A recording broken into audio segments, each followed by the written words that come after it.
finale for Vicarage Road celebrate.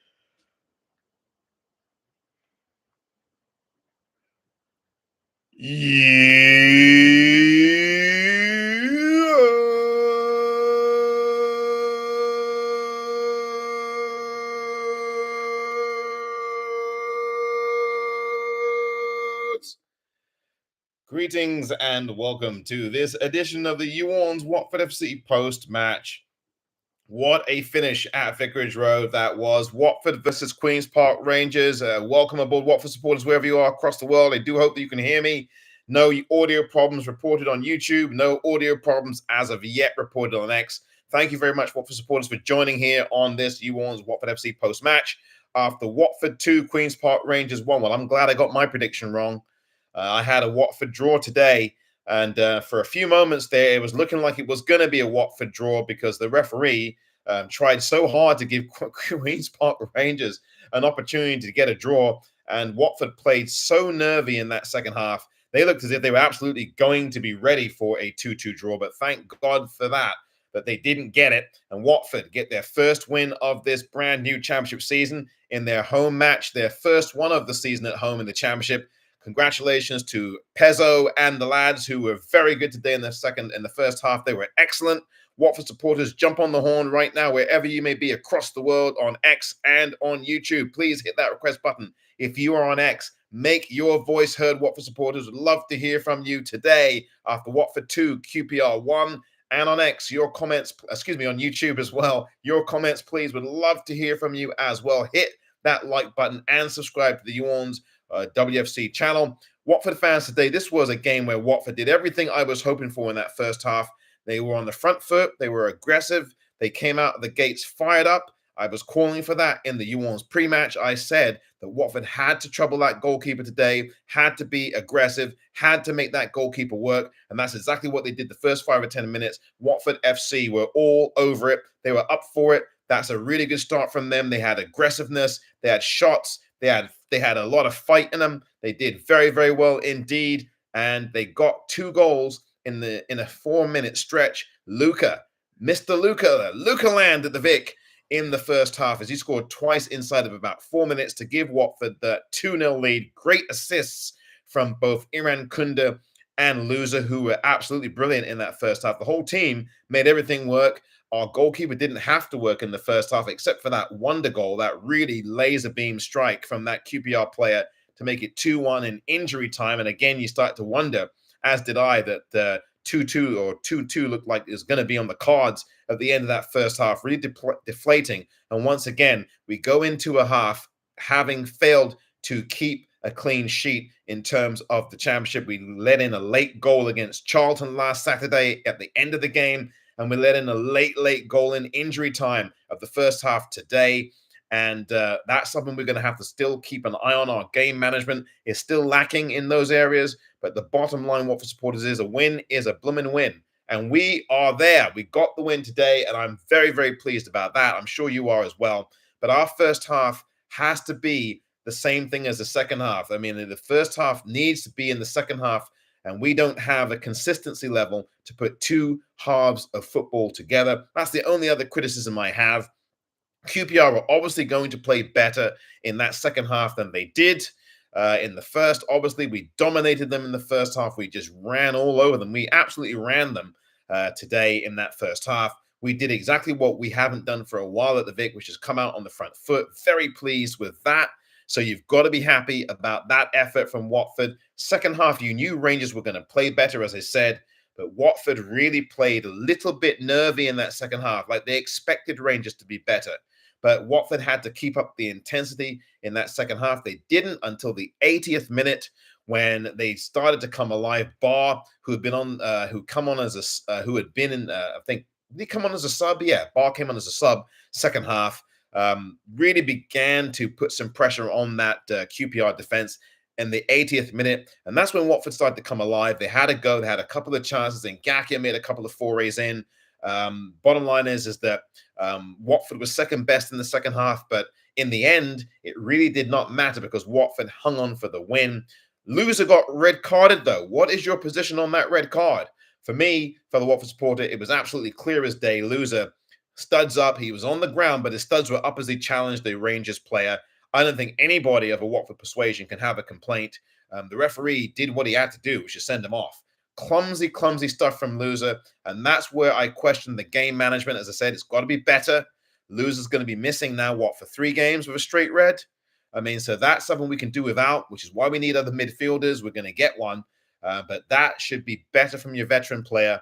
So those are the criticisms. But the positives are Luca. It's Luca land at the Vic.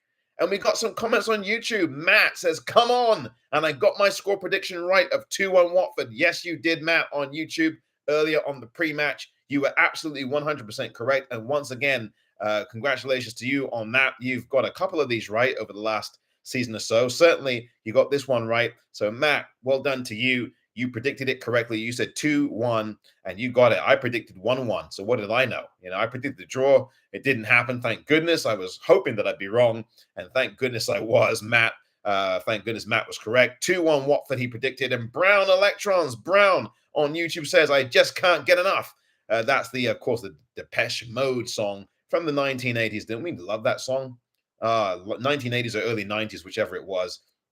I'm old enough to remember. I just don't remember what year it was. But anyway, Depeche Mode, they're ringing out around the ground at the Vic after Watford 2, QPR 1. Our first win over QPR in about 2 seasons. Remember, the last time we beat QPR was 2-1 away from home at Loftus Road. Remember that game? That was the game that Jake Livermore scored twice in at Loftus Road. Really a nice strike. In fact, both of those goals that day were very good. It was a Sunday afternoon match. And Watford won that game 2-1 there. Before that, in the same season, they opened their home opener in the Championship, the first game of the season 2 seasons ago, with a 4-0 win over QPR. We didn't quite get to 4 today, although we could have had 4 goals in that first half. But the bottom line is, I know we didn't keep the clean sheet, but Agil Selvik had nothing to do all day in this game, even in that second half. He really didn't have a lot to do. A lot of those QPR shots were just past the bar, just around the post. And that's how close QPR got. There were some very important blocks by our defenders. I thought our defenders were excellent today. Kevin, absolutely spectacular. I loved what James Abankwa did, steady Eddie. Granted, I know they didn't have a lot to do in the first half, but they were excellent in that second half. They were great all game. You've got to love that. But Loser has got to keep his head in these situations. He'd come off the pitch, thrown off his the tape. He was slamming it down. He was furious when he came off the pitch, and the QPR manager just tried to give him a consoling tap on the shoulder. He was having none of it, Loser. He kind of violently moved away from him. It was just, Loser has got to keep his composure. Loser's a veteran player. This was his 100th appearance today. This was his 100th appearance at the club. You got to calm down there, Loser. First of all, that's in injury time. Again, steady on, easy. There's no need to make a tackle like that. I think every Watford supporter in the building, Brown agrees with me. Definitely red card. I don't think any Watford supporter can say otherwise. You look at that replay; it's as plain as day. His studs are up a million miles in the air, and and then that's just a really poor from Loser. Come on, that's not good enough from us, But aside from that, I'm loving this win. Encouraged by what Watford did.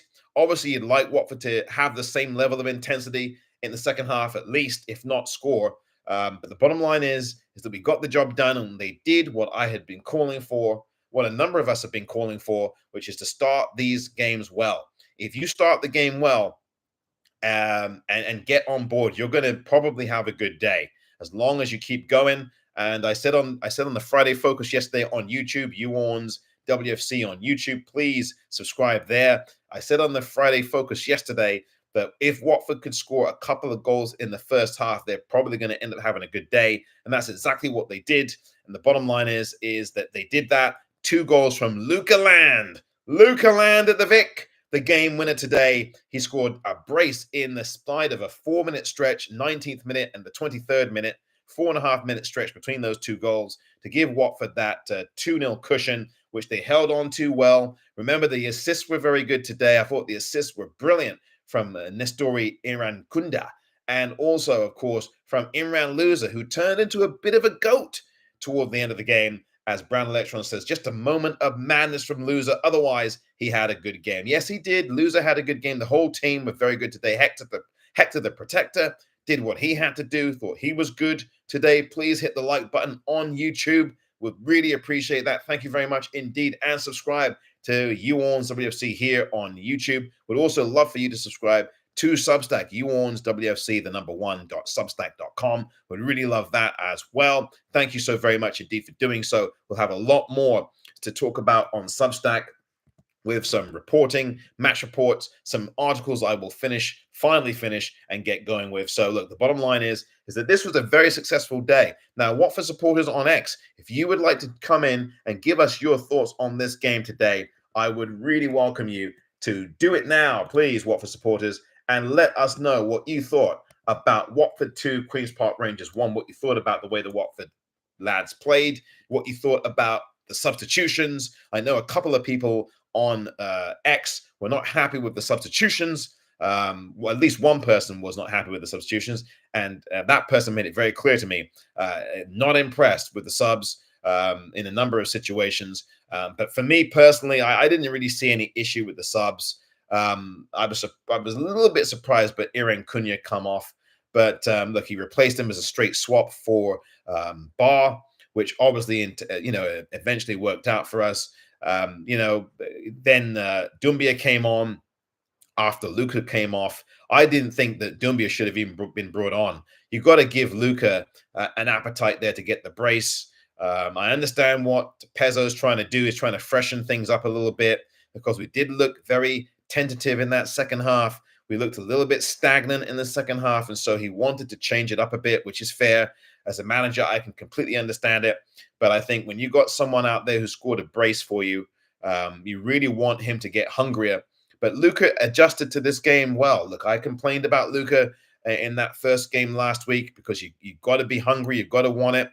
He had decent service in that first game, but didn't put himself about. Today, very different. He did put himself about, got the same level of service, from his wingers and from the playmakers in the forward line. And he put the ball in the back of the net. And this is what you need to do. You have to do the job that you're doing. And very pleased, very proud of this Watford squad today. They all did well. Ryan Andrews actually wasn't bad either. He put in a couple of good passes in front. I thought his composure was good today. Listen, it was a very abbreviated appearance by him off the bench. But the bottom line is that Ryan Andrews today didn't hurt himself. Let's put it that way. The sooner that Ryan Andrews continues to play like this, the better, because, again, I've been really concerned about his level of confidence. But look, the lads from top to bottom today were very good. Again, I thought that the centre back pairing of Kevin and Abankwah was really good. It's growing. I like what these two lads are doing in the middle of the park. You don't miss Sierralta there. I mean, granted, we have our defensive issues, but believe me, that was not down to Kevin and Abankwah, because they did very well today. And the goal from QPR, by the way, it was a closeout. It's not like they were, maybe Watford were napping a little bit on that goal that QPR scored, but Hector came out to try to block it. I mean, that was just an exceptional shot. It was an exceptional goal, all right? I really can't fault the defense for conceding that goal. So, look, it happens in football. It was a laser. It was a rocket, and we've seen a lot of those in football. So you can't go too crazy on the defense there, because, look, these things happen. Hector tried to close the shot down. It was just a great shot. Give him the credit. You tip your hat. But the bottom line is Watford win the game. Delighted that they did. If I'm looking at anything in this game, to me, what I'm very pleased at is the level of aggression. Kayembe found a little bit of that in the second half after we got a little bit stagnant. I thought that was good. He just bossed somebody off the ball around the 18-yard box or so, or inside the 18-yard box or whatever it was, and he just slammed the ball. He smashed it. Yeah, it didn't go in.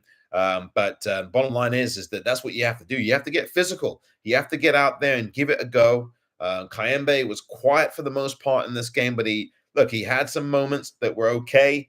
No complaints there from anyone, really. I don't have any complaints about what Watford did today, except for the red card from Loser. Other than that, it was, I think, a well-played Watford game. They were tentative in the second half, but what are you going to do? Watford need to get out of that. But we played very well in this first half. We did what we had to do. I'm sure the manager will want more of that in the second half of the game. But we have to go on and kick on from this, because the thing about this game is a win gives you confidence and gives you momentum. But remember, you have to take what you did well in this game into the next one against Swansea City. That's going to be at the Swans in South Wales, a 12:30 p.m. kickoff a week from today. So Watford are going to have to take what they did here, I think, into the first half of what they did here, into the first half of next weekend's game. This is absolutely critical for us now. Let's start to get on something here, and let's start to build here. These lads still got a lot more upside, and I told you that they're going to get better and better as the season progresses. They bounced back well off of that 2-1 loss at home to Norwich in the Cup, and off the 1-0 last week in the Championship to Charlton. They obviously did a lot of work on the training ground. One thing you're seeing is that these crosses are really accurate to the striker. You've got these crosses, and then Ngaki was fizzing them across again today. You had them from Loser. You had great servicing from Iran Kunda. You can't say that the service has not been good in this season for the striker. And today, the striker made it count. Quite frankly, the striker, Luka, could have had a hat-trick easy today, even before he got substituted in that, second half. Luka could easily have had 3. He could have had the hat-trick before the half-time. In fact, I was looking for another goal out of us before the half-time, and I thought to myself, if Watford scored a third in this first half, it would be done and dusted, because I think from there, Rangers, who were awful in that first half, we absolutely dominated them, would have just absolutely folded like a cheap suit. But even in that first half, when we were leading 2-0, Rangers had a couple of moments, couple of shots, couple of design moments that just went past the post. We blocked a lot of their shots. It happens. Look, it's not going to be one-way traffic all the way through, right? We're going to have moments where we lapse, where we end up not playing as well as we should. That happens to anybody in any level of the game. Happened to Liverpool yesterday, didn't it? Last night, and Liverpool were awful for about 20 minutes of the second half. Bournemouth equalized. These things happen in games, right? The question is, especially when you're a home side in these football matches, how are you going to see the game out? How are you going to finish the game? Because in that game yesterday, Liverpool threw away a 2-0 lead, which against Bournemouth, for goodness sakes, who Bournemouth, by the way, are better than what I think they even showed yesterday. But the bottom line is that it doesn't matter what league, doesn't matter what team, you're going to have moments in the game where you're tested, especially at home. You're going to have minutes and moments in the game where you're tested, where you're going to be put totally under the cosh. And the question is, how do you manage that? How do you deal with that? What's your transition game like? What is your plan like in terms of passing? How are you closing down space? What's your defensive discipline like? What is your ability like to mentally stick with it after you're in the cosh suffering for 15 minutes? It happens. Watford suffered a lot in that second half. But you know what? Even in as poorly, as tricky as we were and as nervy as we were in that second half, I'm really proud of the lads for the kind of effort and mental toughness that they put into the game. Their composure was good, except for one player. I don't want to repeat his name because I said it already. But the bottom line here is that they were mentally tough. The game management worked. They saw the game out. Today, by the way, Swansea beat Sheffield United 1-0. So Sheffield United, they've started the season. I thought they'd get promoted this season. I thought they'd win the league. I had forgotten that they had lost a number of their players and their manager, Chris Wilder, former Watford manager. And now Swansea has beaten them 1-0 today. So we play Swansea next weekend. Swansea coming off that win today against Sheffield United. And also, by the way, Millwall 0, Middlesbrough 3. That's a noteworthy result. Leicester also lost today 2-1 to Preston North End. But you don't matter. Who cares about the rest of them teams? I don't even know where we are on the table. Someone will look that up. I want to hear from you, Watford supporters. Who do you think played well for Watford today?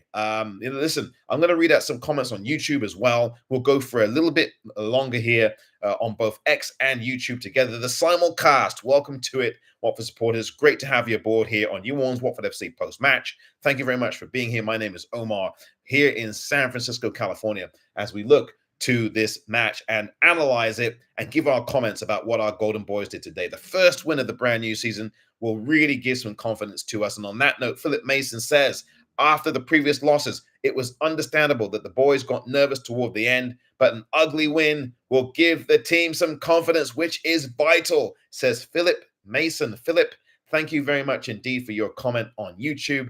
And you're absolutely right, Philip. It was gritty and ugly at the end, wasn't it?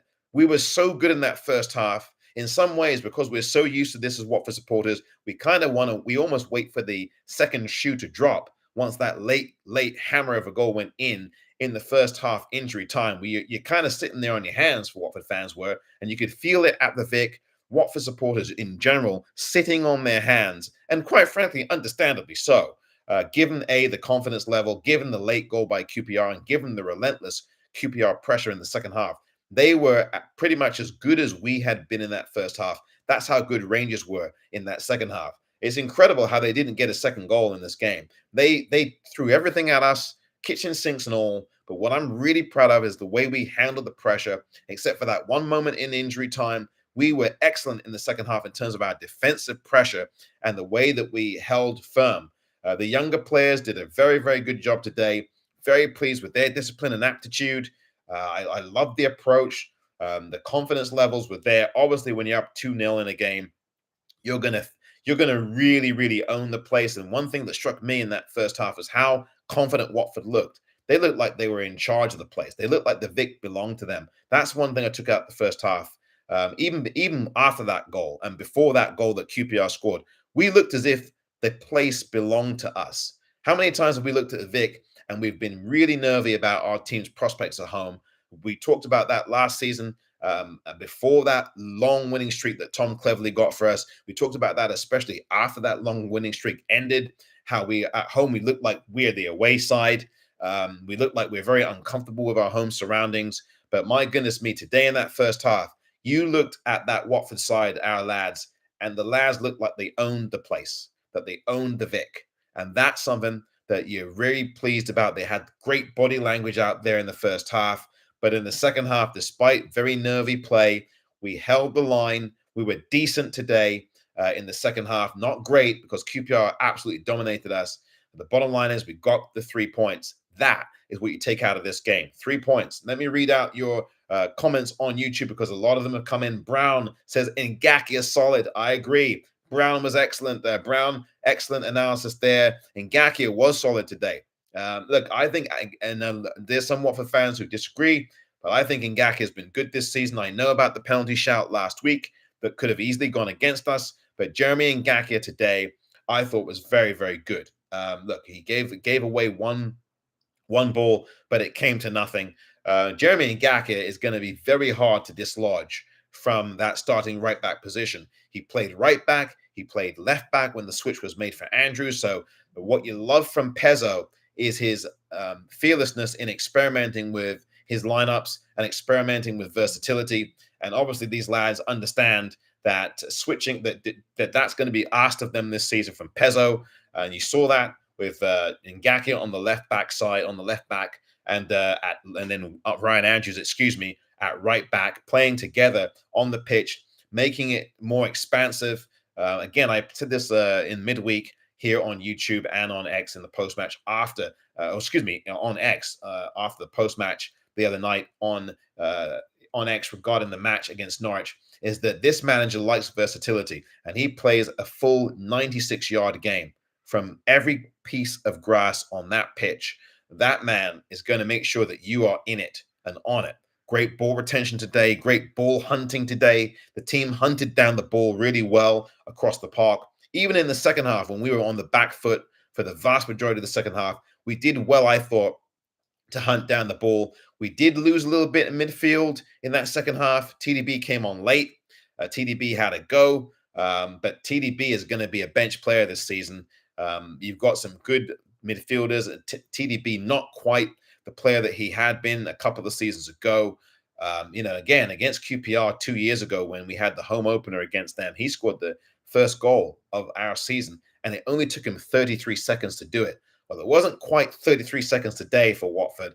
It was about 19 minutes. And that was when Luca scored his first of the season for Watford, his first in a Watford shirt since joining us in the off season. And then he scored his second in a Watford shirt, literally four or so minutes later in the 23rd minute to put us really on track to win this game. He was the goal scorer who won the day for us. Who is your man of the match? Who is your man of the match? Well, I think it's pretty easy, isn't it, at this point? But there could be more than one contender for that position of man of the match today. The YOU ORNS Watford FC man of the match is indeed Luca Kurumgor, or I say just Luca. Luca land at the Vic today. That's the story. And he is your YOU ORNS Watford FC man of the match. Really proud of Luca today. I had, and many other Watford fans I'm sure have, called on him to put himself about more, to be more active, to get into channels, get into space. He did a lot more of that today. His movement was even better, I thought, today than it's been. And he really looked to force the issue. Very aggressive player when he really wants to be. His aerial game is very good. He's got a lot of confidence in the air. How many times have we had strikers in here? Bio, who could not put the ball in the net from 2 yards out. But look, the bottom line is that Luca dispatches with ease these two goals that he had. The first one, of course, in the 19th minute was a great assist from Iran Kunda. It was on the ground. Luca, clinical strike, bottom corner. That was 1-0. 4 minutes later, off the header, brilliant ball in from Loser for the assist there. And the header, simple header really for Luca. Jumped up, put the ball in the back of the net. All business, 2-0. Done and dusted in the end for Watford, despite the goal from QPR. But I really love our movement today on the pitch. And Hector, very good. Kevin, excellent. And also James Abankwa, excellent. Those two look really good. These are the two new lads, and the new lads from last season at least. And they look really, really good together, look very comfortable. I like Bowler on the left back. As left back, he was good. Like what he did today, he was subbed off. And Ngakia on the right side, on the right back. Right back was good. Loved what he did today. Ngakia played the whole 95, 96 minutes again. So the manager clearly loves Ngakia. Ryan Andrews came on later, as I said earlier, and Ngakia shifted to the left of on the left side, and they played together. Now, I was hoping that Iran Kunda and Bar would play together today. The manager didn't do that. He subbed Iran Kunda off. And how many times did we see Iran Kunda on the ground today? That's not a sign of weakness. That's a sign of a QPR side that knows that Iran Kunda is a really tricky customer. And the only way to deal with Iran Kunda, these are opposition sides are going to find out that you're going to have to bring him down. Low center of gravity. And he was on the ground about half a dozen times in the game, not because he just tripped over and slipped. It's because he's a good player. And these players at QPR knew that he was going to be a really tricky customer to deal with. And he was. And so for that reason, I thought that the manager was going to do what he did on Tuesday and have both Iran Kunda and Bar play together. He didn't do that. He subbed off Iran Kunda and he put on Bar on that left side. And Bar was tantalizing again in moments, particularly late on in that game. I thought that he brought us that very important spark to the game. But again, we were on the back foot throughout that second half.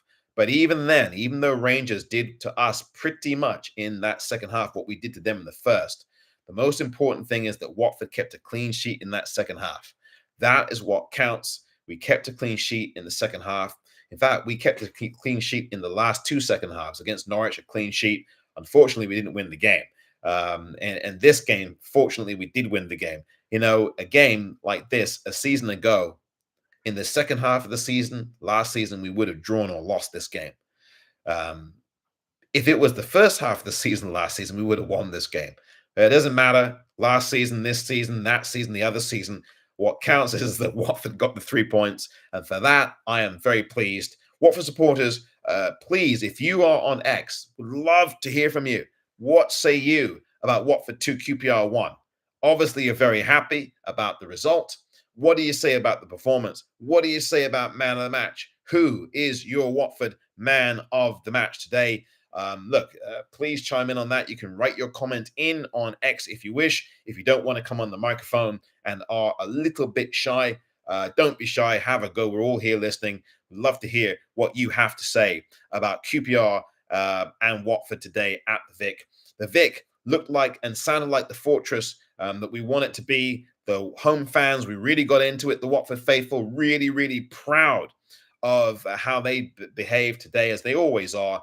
On top of it, they were really good at when to G up the lads in that second half when we desperately needed some fire and passion.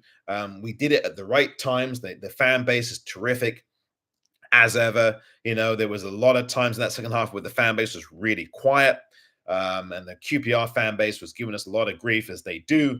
It happens, the away teams fans a lot vocal, but the bottom line is that Watford fans really took it over the line today at the Vic, helped the lads get over the line in that second half to get that 2-1 victory. Let me read some of your comments on YouTube. Matt says, I loved how Barr tricked the defender by making him think he was going to the corner and then put it through his leg and almost scored. Yeah, that was great in that second half when he did that.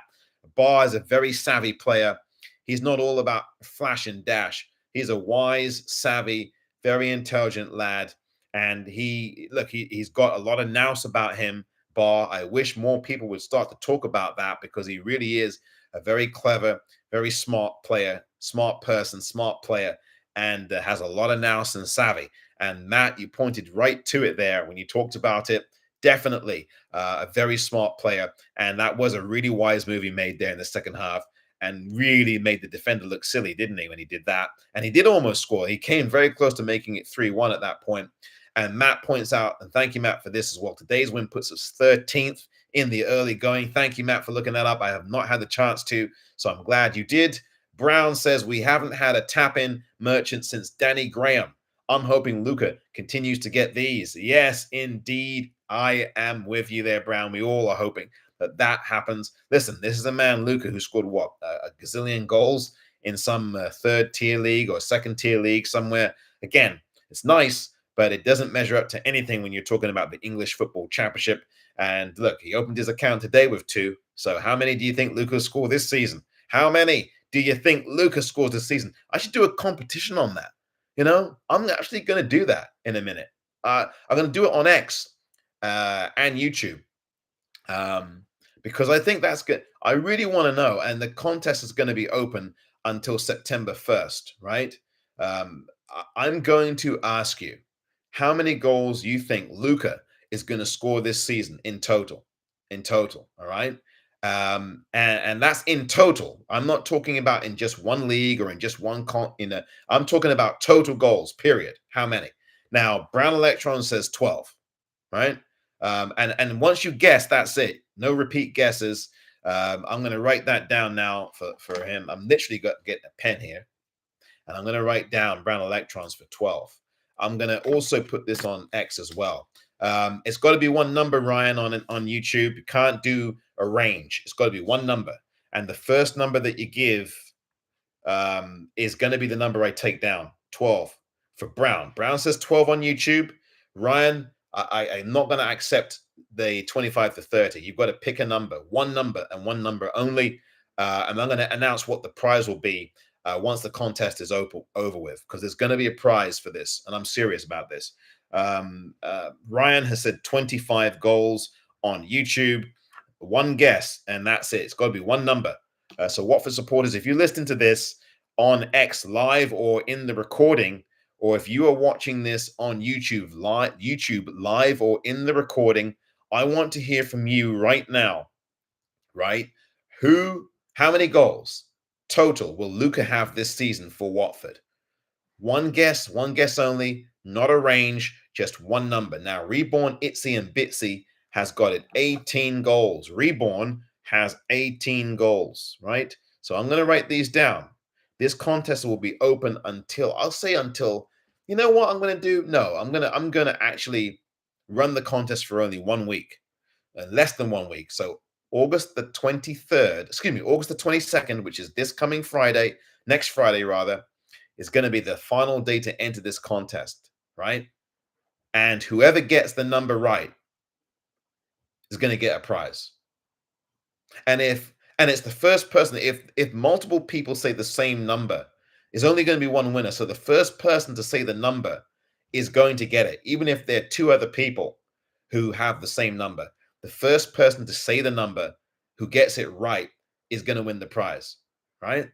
I'm not telling you what the prize is yet, but there's going to be a prize. Mark my words. Listen, I've been doing this for a number of years. I've given away Watford shirts. I've given away Watford books. I've given away Watford merchandise, right? I stopped doing it the last couple of seasons because of the things I had to say about Gino and all the rest.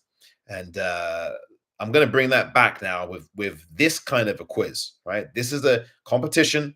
It starts here on X Live. I'm going to also repost. I'm going to post it on X as well. And here on YouTube, again, I'm asking you as well, how many goals do you think Luke is going to have in total this season for Watford?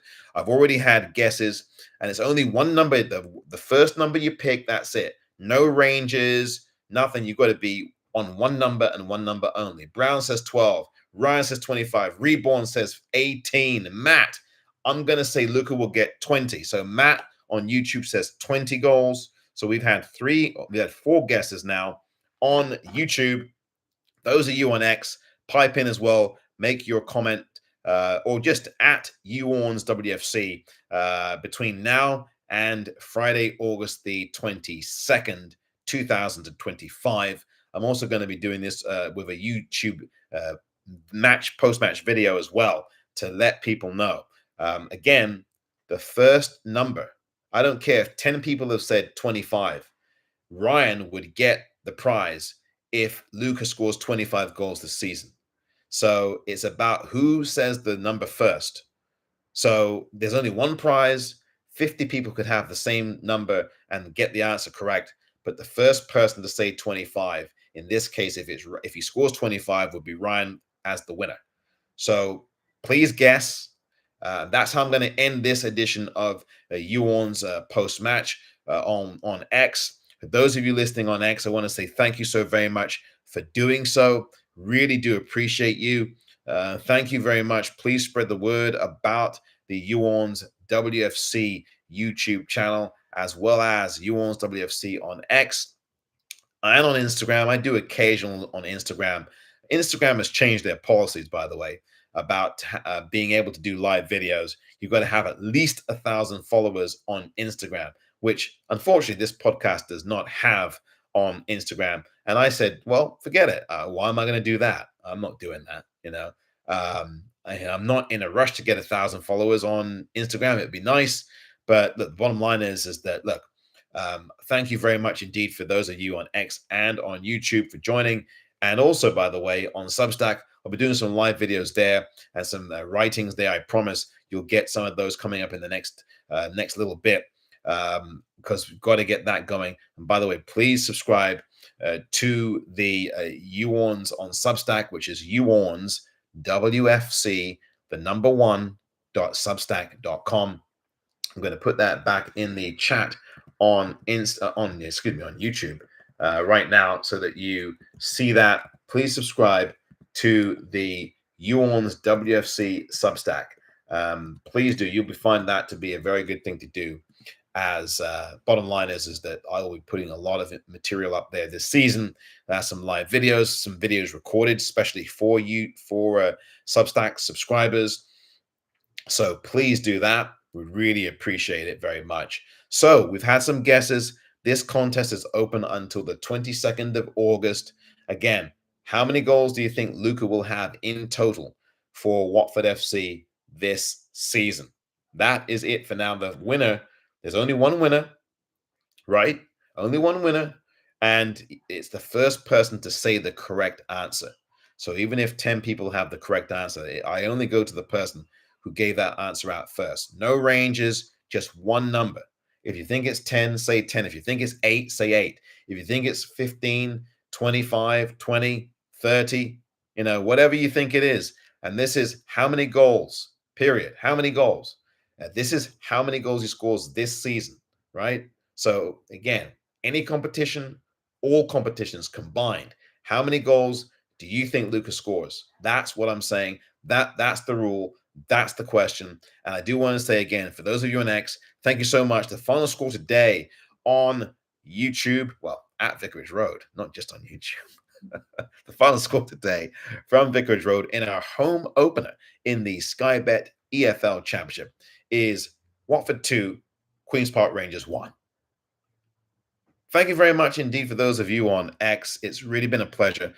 Keep on listening, keep on subscribing, and don't forget the podcast as well. You Orns on Apple and on Spotify and numerous other podcasting platforms. There will be a new episode, believe me, coming up later on tonight, if not into the early hours of your morning, wherever you may be across the world. So again, we'll celebrate this one today. 3 points in the bag. Second game in. Pezzo gets his first one under his belt as our new gaffer. And we're on to Swansea in South Wales next Saturday afternoon at 12:30 p.m. kickoff. So we'll be up bright and early for that. Maybe we'll have a new player in by that time. Maybe we'll have a couple of players who we still have yet to come. It's all looking promising, isn't it? And even after the losses that we had the first two games, bottom line is that I always believed and always said to you that there was going to be an upside, that you can't get too crazy at the after two games or after one championship game. And now you can't also get too sky high either. But one thing I can say is that we'll all be boosted over the weekend by this win, make us feel really, really good about our club, about our team, and obviously about the new gaffer and about Mr. Luca. Luca in the building. Well done, Luca. Luca Land to the Vic today. You might want to rename the place if he gets 25 or so this season. Might call it Luca Land. Luca Land came to the Vic today. Watford supporters on X and on YouTube. And for those of you on X, thank you so very much indeed for your time. Please remember, spread the word about the YouOrnswfc YouTube channel. And of course, please follow on X at YouOrnswfc and subscribe on Substack, YouOrnswfc, the number one.substack.com. Take care to those of you on X. Be well, be safe, and enjoy the rest of your weekend. And until next weekend, you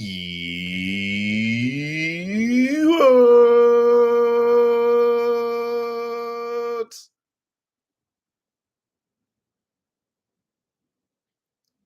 Now, that was the good people on X who have tuned in. We'll go for about another 5 or so minutes, 5 or 10 minutes here on X. I want to thank all of you for joining as ever. Really appreciate you. Hit the like button, won't you, here on YouTube. Bring your comments to the table. Thank you so very much indeed for that. I'm going to read the rest of your comments. Brown, these comments came a little while ago now, so they may be seeming a little bit isolated and out of context, but they are never out of context on this channel. We do appreciate you for making the comments that you're making. Thank you very much indeed for those of you who support Watford and making the comments about the team that we love and about the club we love. And even if you're not a Watford supporter here, thank you for joining and listening and commenting as well. Brown says basic goals indeed. Yes, these are two basic goals from Luca today. That's the bread and butter. We shouldn't be looking for flash and dash. And there were moments of flash and dash on the pitch. You saw Ngaki do some very flashy things, fancy footwork. You saw some of that fancy footwork also from Loser. But the bottom line is that it's really about bread and butter in the championship. This is not the Premier League. We don't look to be flashy. The Premier League offers some real moments of world-class brilliance and flash and dash, right? But in the championship, it's about doing the bread and butter things correctly, getting the job done, getting the balance right, getting the margins taken care of on all sides of the coin, of the realm, if you will, and doing the things that you have to do to get victories. And Watford did that today. Listen, it's never going to be a pretty enterprise in these situations, but Watford did come through and get that all-important first win of the brand new season as they beat QPR 2-1. The final score at the Vic. It's the first time that Watford have beaten QPR since that game against QPR at Loftus Road 2 seasons ago, when Jake Livermore's double ended up being the difference in a 2-1 contest. Watford led 2-0. They gave up a goal conceded, kind of like this game, actually. They led 2-0 in that game at Loftus Road. And then it's so interesting how one season to another, things don't necessarily match, but I do believe in symmetry when it comes to these things in these football matches. And it's so interesting that on that day at Loftus Road, the last time we had beat QPR before today, Jake Livermore scored both goals and had a 2-0 lead for Watford. Then QPR scored to make it 2-1, but we hung on to win, right? Today, Luca has 2 goals for Watford, scored both goals, 2-0 lead. We held on to a 2-1 victory. Isn't that interesting? I mean, from one season to the next, that's 2 seasons between these 2 games, but yet they happened in very similar fashion. It really did. In terms of the way that the game played out, with the two goal scorer, the goal scorer scoring twice for us, and we're holding on to win the game in both situations. QPR are a very tricky side, very difficult to play against. They are a team that have got a mix of youth and experience. Chair is one of their more experienced lads who's been there for a long time. They've got a lot of youth. They've got some veterans. They do play the channels well. They do hunt the ball down well, and they can be physical at times. They got some good dynamite players in there. Their best defender, I think they missed their best defender today, Larakesh, who is out for the season with a ACL injury. He got that during training this week for them. That's a big blow for QPR.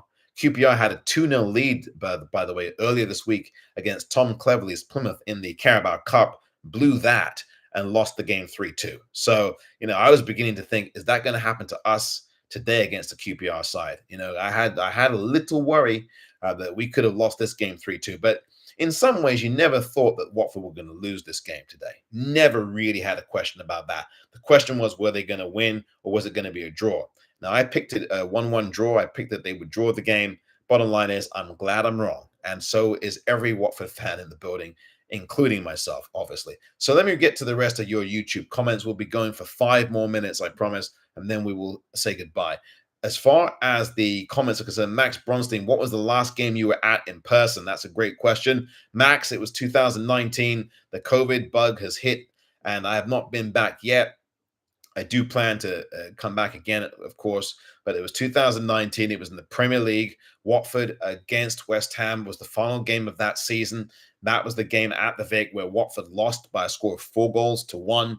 Jose Holebas got sent off, shown the red card in the second half of that game by Chris Kavanagh, who's now become one of the better referees in quotes in the Premier League. And that red card got rescinded for the final of the FA Cup, which I also went to that year. So, Max, I don't know if you're still watching this, because that question you asked was about half an hour ago, and I didn't get to the question, so that's on me. But, Max, the answer is 2019.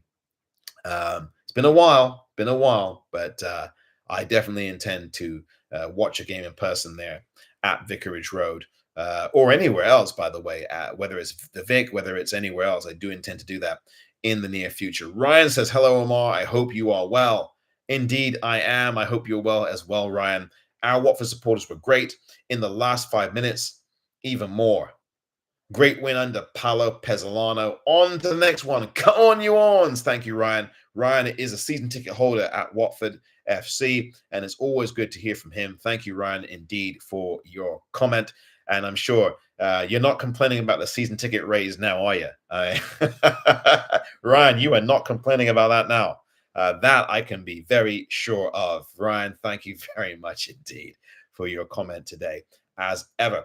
And, of course, I've already read out the goal-scoring predictions. Again, I want to remind people watching on YouTube, how many goals do you think Luca will score for Watford this season? And again, that's how many goals, period. Doesn't matter what, it's not just one competition. The total number of goals that you think Luca is going to score this season. Thank you for your comments and your predictions on that. I've taken good note of them. One guess and one guess only.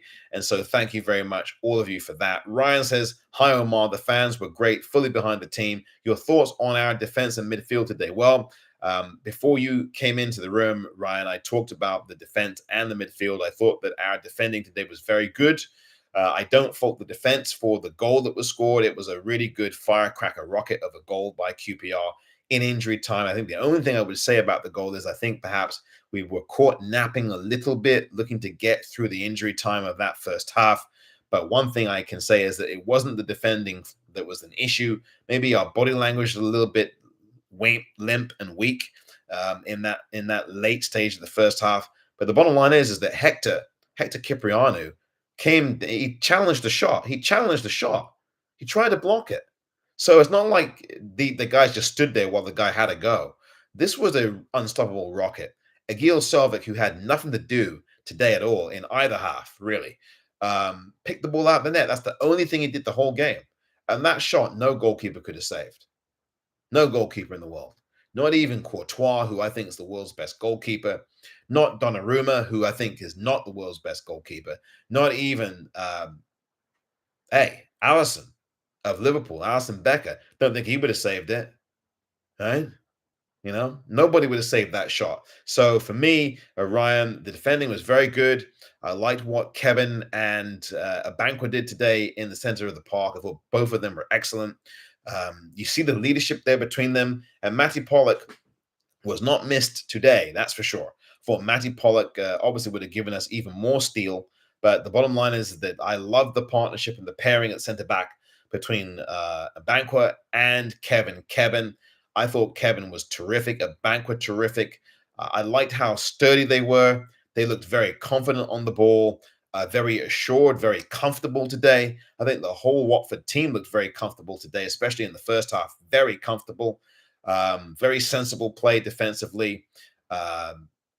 Bola was good in that back line as well. When you lose the ball in your third, safety first, kick the ball into touch. And that's what you do. You don't get cute. You don't try to dribble off the bat, in the 18-yard box. You don't pass the ball in front of a Rangers player who's in the attack mode. You have to be sensible. If you give up a throw-in, give up the throw-in. There was a time today where I would have seen a ball go to the corner for a opposing team corner, but today I noticed, I think Bola was the one, or someone with it, Ngaki or Bola, who kicked the ball into touch and gave QPR a throw rather than a corner. And that's the thing that you have to do when you're a defender. Do the simple things.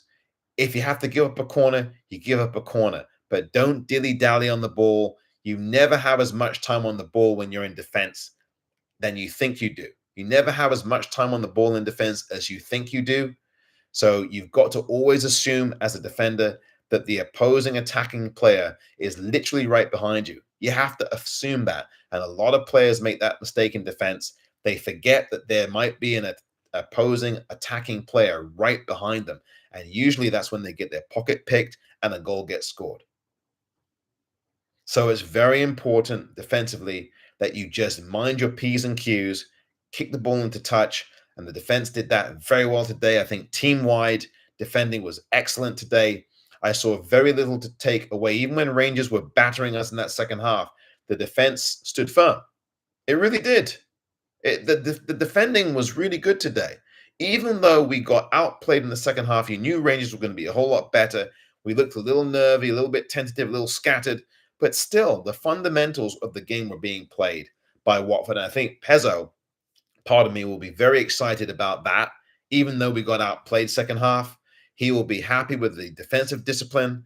He'll be happy with the game management.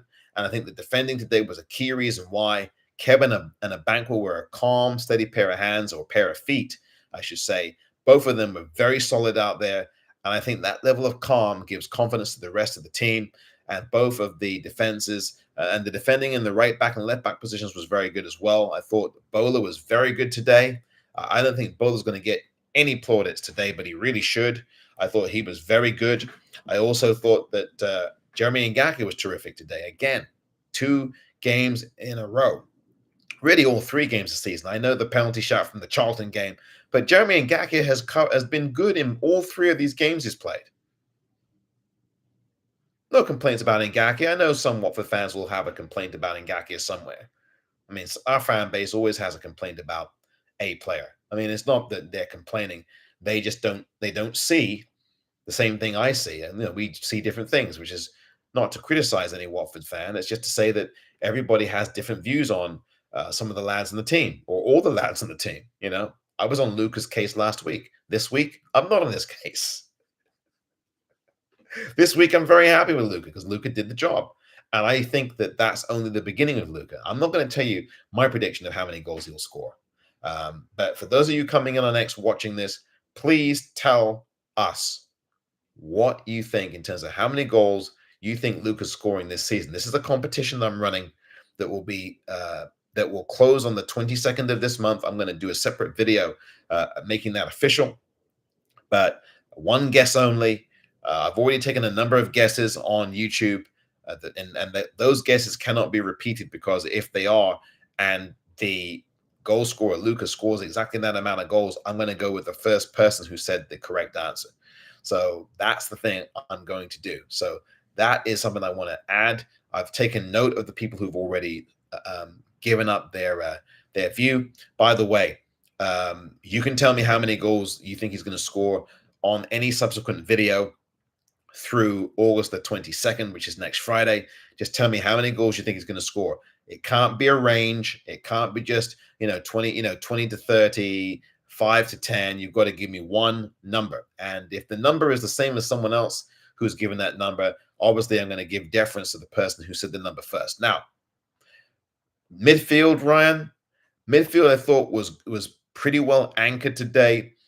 We still missed some grit in the midfield. I thought Loser did a very good job midfield-wise. Sissoko, I thought, was very good as well. Quiet but effective Sissoko. Showed up late in the game. Did a number of wise, savvy veteran plays, and kept himself in the game on a low radar. He made things work in that midfield, I thought. I thought Loser was very good in the first half coming out of that midfield.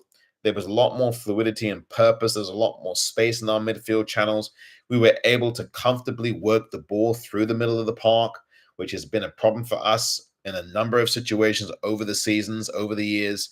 Today, you're going to be very pleased about that midfield, especially in the first half, where we, I think, overran Rangers, because Rangers didn't really get the ball from us. And when they got the ball from us, we took the ball back from them and kept them away for another 2 or 3 minutes of possession. So I thought the midfield did its job very well, especially in the first half there. Ryan, very pleased with them. Second half, a little bit different, because, of course, what happened is that the new Rangers boss made some subs, and he made a couple of midfield switches, and he tried to expand the kind of space that Rangers would have in the middle of the park, and it worked. It really worked. Our midfield was not quite as effective as it had been. Cipriano seemed to play a bit more defensively as a 6, I think, as a holding midfielder. He would sometimes play a little bit a deeper role than that. But for the most part, he was at a 6 position as a defending midfielder, defensive midfielder, rather than an attacking midfielder.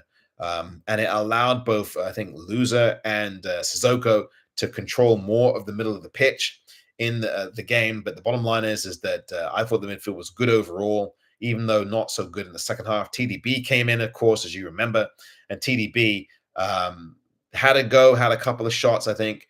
But again, it's going to take him a while, I think. He is not the player that he was a couple of seasons ago, and I think he knows that he's lost his place with the likes of Cipriano, the likes of these other midfielders, and we're going to get a new midfielder again.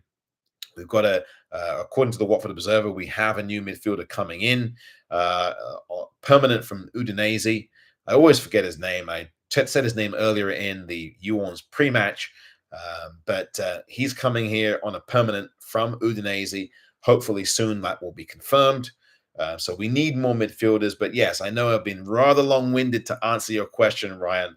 But the answer is that I thought midfield was very good, especially in the first half, controlling the park, controlling the fluidity and pace of play, and also the distribution was very good as well. So that's my answer, my long, rambling answer to your question, Ryan. Thank you very much for your question. Daniel Cameron says, really excited we got this Irakunda kid on a 5-year. You and I both, Daniel, all Watford supporters are as well. Daniel, I totally agree. I share your sentiments. Thanks for making the comment. Irakunda looked really good again today. I mean, at the risk of not saying more about him, and I said something about him earlier before you came in, but Irakunda looks like absolute gold for us. I was very impressed with him, especially against Norwich, despite the defeat. I liked what he did in limited areas against Charlton last weekend. But the bottom line is that, look, this lad who's only 19, I'd been saying 18, but he's 19, as I believe he's 19, has done a really, really good job coming here from, I think it was he was from playing in Bayern Munich. I think he's been here now. He's on a 5-year here. I mean, that's really, really good. From Australia, 19. This lad plays. I think he plays for the national team in Australia as well.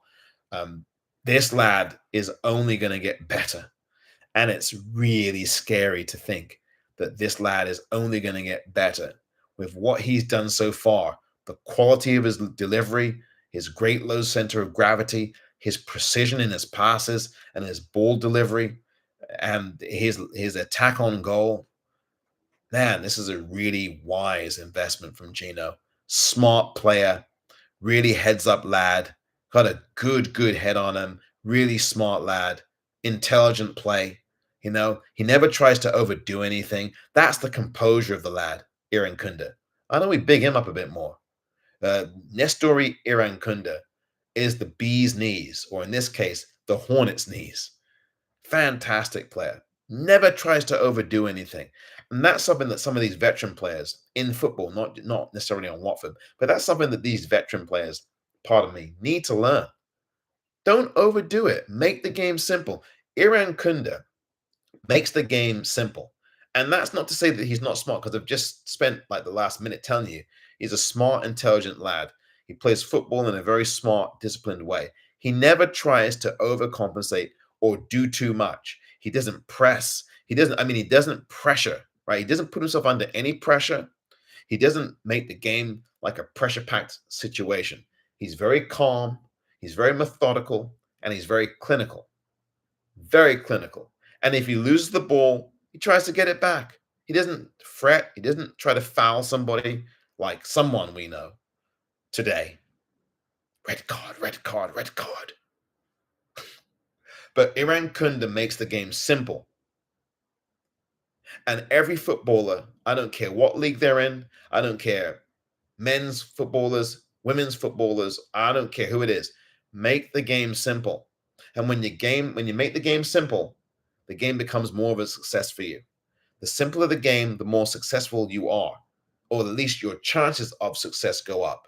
When you try to do the impossible and the flashy and the brilliant stuff, that's usually when you get undone. Now, occasionally there are moments of brilliance. We saw that today on the opposing side, QPR with a brilliant strike. But you've got to let the game come to you, and you have to go after the game at the same time. But don't try to overcomplicate. And a 19-year-old named Nestori Irankunda has learnt that already at such a young age. So I'm very pleased with him. Thank you very much indeed, Daniel, on YouTube. Matt says, I think the subs were planned at the right time when they were needed to keep the team strong. Now, that's a comment, Matt, that I definitely want to talk about with you. Thank you. And talk about that for those of you watching, because I was wondering about the subs today. There were some complaints from some Watford fans about the subs. On X, I had at least one person voice their displeasure to me about the subs. Oh, man, not a happy camper. This one Watford fan who was telling me he was not impressed with the subs. I'll put it nicely, because he was not impressed with the subs. But for me, I thought the timing of the substitutions was good. Now, you might want to take issue, perhaps, as this one Watford fan did that spoke to me about it and let me know he wasn't happy, communicated to me about it. But I thought the timing of the subs was good. Maybe you might have an issue with, who do they bring on? Who do they take off? But the timing was necessary. Bed Bar into the game. Bed these are the subs into the game. Tom Ince did not get into this game. Vata did not get into this game. So we'll keep an eye on Vata with that. But I thought the timing of the subs was very good. I agree with you, Matt, on that. You don't want to go too far out and sub just for subbing sake. Remember and I'm not suggesting he did this on Tuesday night against Norwich, but remember he changed the side and changed 8 players, and I think that did have an effect on them.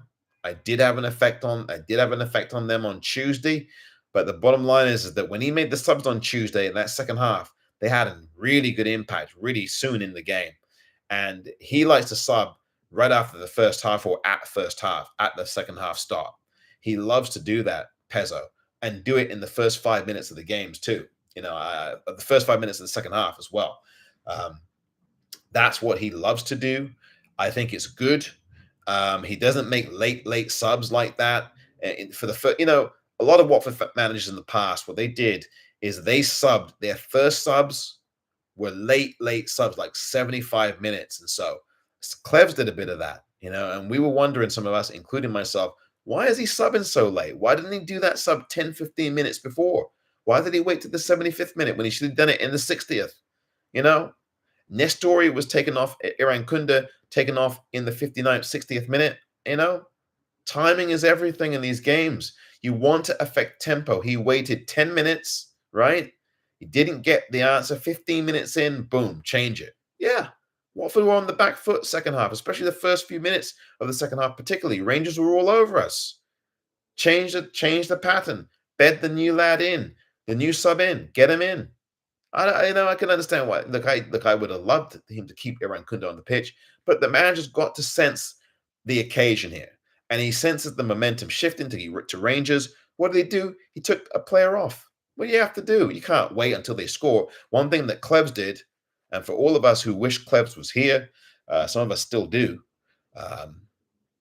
One thing that Klebs did was he would wait until, in some cases, the other side scored, then make the change. I mean, I saw that last season in a couple of games.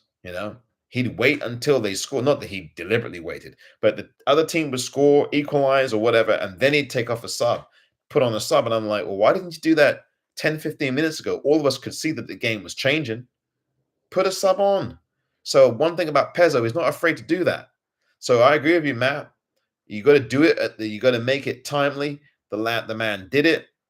Even though they didn't score a third goal in the game, I think the balance Watford gradually got back into the second half. It took them until the 80th minute, though, to do it. But the bottom line is that, Matt, I don't think they would have done that without these subs. It's not to say that Rangers were going to just dominate the whole thing. They didn't quite. You can see Rangers ran out a little bit of steam at times late in that second half. But they did bring one thing about Rangers. Their subs were very, very, very fluid in the game. The manager subs here, sub there. And Rangers were very viable in that second half, as we saw. But the bottom line is that Pezzolano made some smart. Listen, the timing was smart. That's what I'll say. I'm not going to say that, he should have brought this in or that person in. The timing was everything, and the man knows when to sub. I think he's very good at that so far in the early running. Early doors yet. Can't get too excited, can't get too down. But today you've got to be excited about this win. It's a good win against a very difficult, tricky QPR outfit who really are tough to deal with, tricky customers. QPR, who had done nothing in that in that first half, did absolutely nothing. All of a sudden, out of nowhere, a thunderbolt from the blue with a smash. That was a rocket shot that already is going to be one of the goal of the season contenders in the championship. But the bottom line is that we got the job done. 3 points. That's all that counts here for us. It doesn't have to be the Guggenheim Museum. It doesn't have to be the Louvre. It doesn't have to be the Metropolitan Museum of Art. It has to be a win. It doesn't have to be a masterpiece. It doesn't have to be, I'm trying to think of some of the artists out there, and I know the obvious ones, but I'm trying to think of some of the other ones. I forget her last name. Just killing me. First name, I think, is Amy. I can't remember her last name. It doesn't have to be that artist. It doesn't have to be... Anyway, it doesn't have to be, obviously, like the Van Goghs of the world and the Da Vinci's of the world and the Monets of the world. You get the idea. That's not how football's played, right? Football is about getting the job done.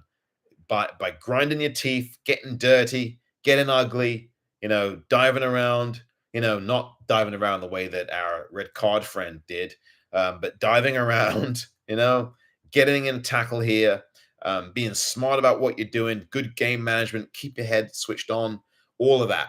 And that's not Picasso. That's not, I remember her name. That's not Amy Sherald. If you don't know who Amy Sherald is, please look her up. Really good artist. I don't mean to talk art here. Look up Amy Sherald, very colorful, vivid portraits. Look up her artwork, right? But that's really an aside. But it doesn't have to be colorful, bold, vivid pictorials like those that she does. It doesn't have to be Van Gogh. It doesn't have to be Da Vinci. It doesn't have to be Monet. It doesn't have to be Mane. It doesn't have to be any of those artists, right? It just has to be a win. That's all that's required. Arthur, excuse me, let me just read. Oh, there's one. Let me read the other comment that Matt says here. Today, it looks like the team was actually understanding the way the manager wants them to play this season. Yes, Matt, I agree 100% as ever with the comment that you made here, because your comments are pretty much spot on every single time. I really do agree on what you say, but not just because I agree, it's because what you're saying is 100% correct. I mean, bottom line is Matt's right. The team looked very comfortable today, but what the manager wanted from them. I mentioned this earlier in terms of the body language out there looked really good, especially first half. We looked, as I said earlier, we looked like we owned the Vic today. We looked like we were the tenants. Excuse me, we looked like we were the landlords of the Vic today, as opposed to being the tenants, or as opposed to being those who looked like we were going to be evicted from the Vic. We looked very comfortable in our home surroundings today, which is not something I can say for the game on Tuesday night, and not something I could have said for the back half of last season, aside from the tremendous unbeaten record we had under Tom Cleverley for a stretch of the first half of the season. We looked very uncomfortable at the Vic in the back half of the season, and we looked uncomfortable again on Tuesday. Today, we were very, very good at the Vic in the first half, especially. Looked very comfortable, looked like we owned the place, looked like the Vic, looked like we knew how to get around the Vic today in our own home, looked like we knew where everything was. And that is down to the players, as Matt points out, understanding that Vicarage Road is our fortress, but understanding, as Matt said specifically, that the manager wanted what he wanted, and they got that executed. I can't even talk now. They got that game plan executed in this game. And so it's really good to see when the players begin to put into practice what the manager has asked for, what the new gaffer has asked for. And Pezzo has absolutely begun to get these lads to do that. And you can see it today.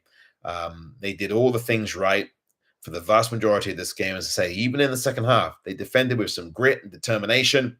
Their mental composure was very decent, very good. They kept a clean sheet second half, despite the battering that Rangers gave us. Let's be fair. So you can't fault that. You can't fault our composure. We looked nervy going forwards second half, but as I said before, you're going to have periods of football, even sometimes entire halves of football, where you are on the back foot, you're suffering. Like Rangers suffered in the first half, we suffered in the second. Rangers were very good in the second half, we weren't as good. That's what happens. But you know what? As good as Rangers were in the second half, they didn't score. So that's really all that counts, right? Because our game management for the entire second half was very good, was, I think, rather good. We gave away a couple of stupid, silly free kicks, really silly, stupid free kicks that we shouldn't have given away. The one that Loser gave away, the one that I think Ryan Andrews gave away. Of course, I've talked about Loser a lot from time to time in this post-match. And of course, we saw what happened with Loser in the injury time. He now is going to be out for 3 games. And one of your veteran players has got to be, again, I don't want to repeat it again, but I will.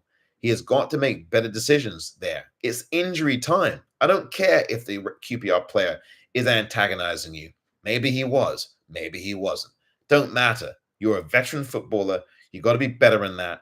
You've got to be able to keep your cool, keep your composure, be calm, see out the game. They're the ones chasing the game. Don't give them a reason to equalize, And now what happens is we miss him for 3 games. You got to be aware of what one moment can mean for a football team. You got to be aware of what one moment can mean for your teammates. Now, your teammates are going to have to lift their games even more these next 3 games. Straight red card, that's 3 games. That's a 3-match ban. It's not 2 yellows. It was a straight red. Straight red in the dying moments of injury time. We didn't need that. No need for it. But Loser has got to learn that. Loser's been sent off before for Watford. And he's been known to have a hot head. He's got to calm down. Studs up challenge. No Watford supporter in here said that wasn't a straight red. It was. No complaint. You've got to be disciplined here. and you are one of the veteran players and one of the co-captains of the side, I'm sorry, you've got to exercise more restraint than that. You really do. Anyway, that's my only complaint here. Let me read the rest of your comments on YouTube. Arthur Busby, I did 2-2. That was, I guess, Arthur Bushby's prediction. Thank you, Arthur, for your comment. Matt says, I think why he might have brought Iran Kunda off was, to change things up, but he also saw QPR taking him out a fair few times in the match and might have started to get worried he would get injured. Yeah, that's a good shout, Matt. I think there's a very good chance that is part of the method that was part of the methodology behind his exit there in the second half. So Pezzo probably did look at that. Iran Kunda had been on the ground a million times in the game. There were a couple of times where he was clutching and grabbing and wincing, and it was on the ground for a long time at one moment, and you were beginning to wonder in that second half, would he get hurt? Was he injured? And so I think that's very true. It could very well have been precautionary, Matt. So thank you for your comment. Matt added, I love the way he brings certain players over while someone's getting treatment and gave them information about his next game plan idea he had to pass on to the other players. Yeah, that's something that Pezzo does a lot, Matt. Thank you for that comment as well. Pezzo is very, very intuitive about the game. He absolutely believes in retooling in-game, making the adjustments in-game, and he's very explicit about it, as Matt points out. He marshaled the lads over to the touchline and talked to them about what he wanted. He did that, I think, a couple of times in the game. Saw it in the first half. I think he did it again in the second half, if I remember correctly. He definitely did it in the first half.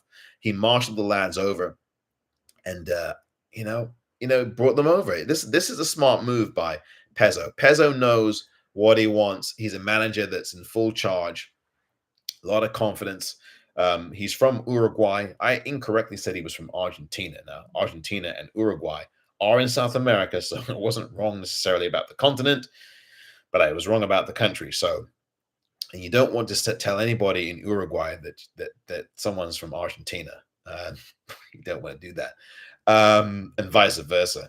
But the Uruguayan manager, listen, he's done a great job here. He's done a good job here. I mean, I know it's only 3 games, but you see the structure that he's trying to bring on.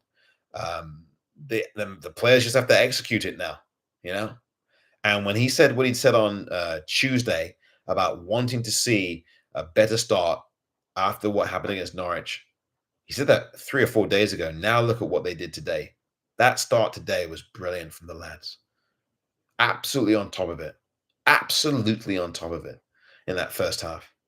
Now we need to continue that kind of play in the game away from home at Swansea, at the Swansea.com arena. I think it is Swansea City Arena there in South Wales in Swansea. That's next Saturday afternoon. There's an early kickoff, 12:30 p.m. So we'll be doing this all again. And I totally agree, Matt, about the savvy of Pezzo, bringing the players off to the side and talking to them during the game while there's treatment going on. That is really what you have to do. You have to keep freshening things up, freshen it up. Brown Electron says, who comes in for loser? Well, I'd have to think that TDB is probably going to come in his stead, or he might bring in Tom Ince and try to play Tom Ince further up the pitch. I think it's going to be one of those two. Georgie obviously is not, as we all know, is not healthy enough to come back yet, unless he does make major progress in the next 6 or 7 days. That'd be great. But I think what you're going to do is you're going to probably end up having either TDB, or you're probably going to end up you could also have Ince in there as well and make a switch around in the midfield a little bit. You might even put Hector in there and then have another defender as a holder, or have an extra defender in, or have a holder, different holding midfielder. But I expect that it's going to be TDB who comes in for loser. I mean, it's not exactly a like for like in a great sense. Because remember, they play alongside each other a lot of times, but maybe that's what will happen. Pezzo probably put TDB in to start these games, unless we get the new midfielder who's going to be coming in, according to the Watford Observer.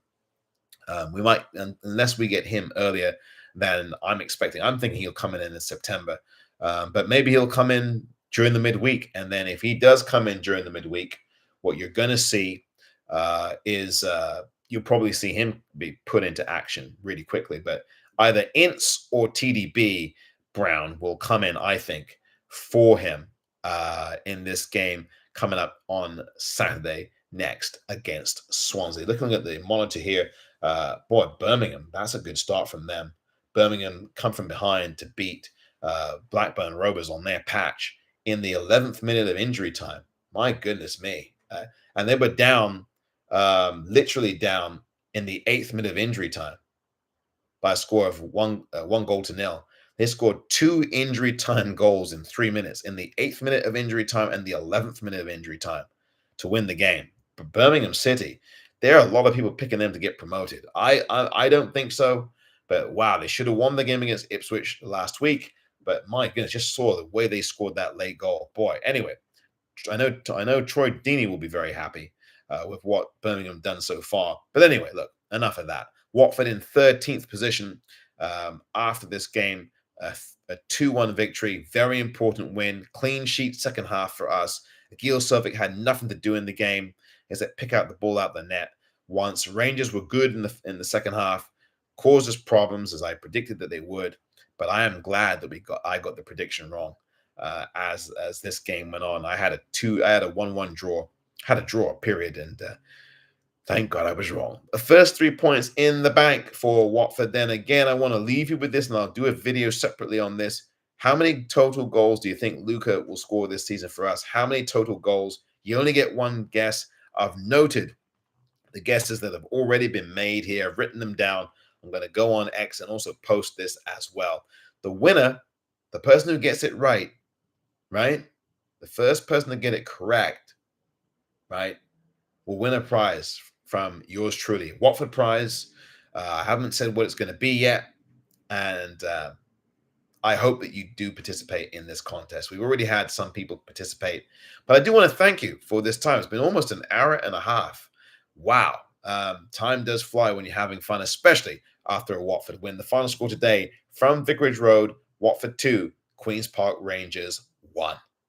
On the board, the first win of the season for Pezzo as our new gaffer, and the first Watford win of the season in the Championship with our first home game of the season. How about that? So thank you very much indeed for your Watford supporters. Remember to subscribe to the You ORNS WFC YouTube channel. Please do that.